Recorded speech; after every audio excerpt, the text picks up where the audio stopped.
أشهر اليوتيوبرز الذين لعبوا بالنعمة: عائلة عدنان. سووا مقطع على أنهم طلعوا بفكرة راح تفجر اليوتيوب وتخلي الناس تقول واو.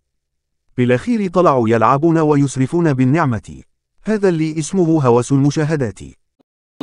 وآت ذا القربى حقه والمسكين وابن السبيل ولا تبذر تبذيرا إن المبذرين كانوا إخوان الشياطين وكان الشيطان لربه كفورا لا تجعل يدك مغلولة إلى عنقك ولا تبسطها كل البسط فتقعد ملوما محسورا. وضرب الله مثلا قرية كانت آمنة مطمئنة يأتيها رزقها رغدا من كل مكان فكفرت بأنعم الله فأذاقها الله لباس الجوع والخوف بما كانوا يصنعون. وحاليا اعتذروا لمتابعينهم. السلام عليكم، احنا نزلنا فيديو وايد ناس قالوا لنا انتم اللي نزلتوه غلط، قاعد تلعبون بالنعمه، احنا نسمع كلامكم وكل الناس اللي نصحونا.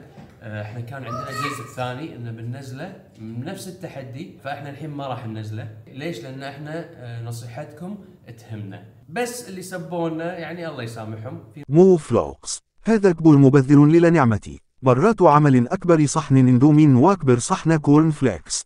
اكيد اللي راح يدخل انه يعطي الاكل للفقراء، لكن الحقيقة موشلت قعدوا عليه وما دفعوا حقه مثل ما يعمل مستر بيست. المشكلة أنه كل اليوتيوبرز يشاركون بتحدياته. نور ستارز، في نسبة كبيرة من متابعيني يحبون نور ستارز، لكن لو نرجع للوراء راح نكتشف أنها لعبت بالنعمة.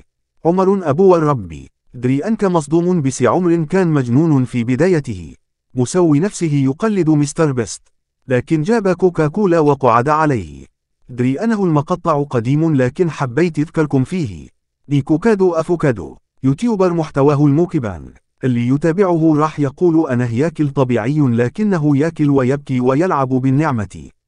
شفن، دري أنك مصدوم، بس شفن ما لعبت بالنعمة، بل صديقتها التي لعبت بالنعمة.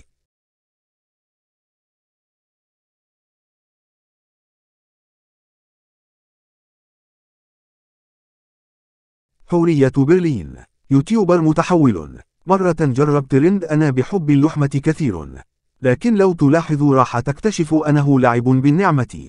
أنا بحب اللحمة كتير، أنا بحب اللحمة، أنا بحب اللحمة، أنا بحب اللحمة، لحمة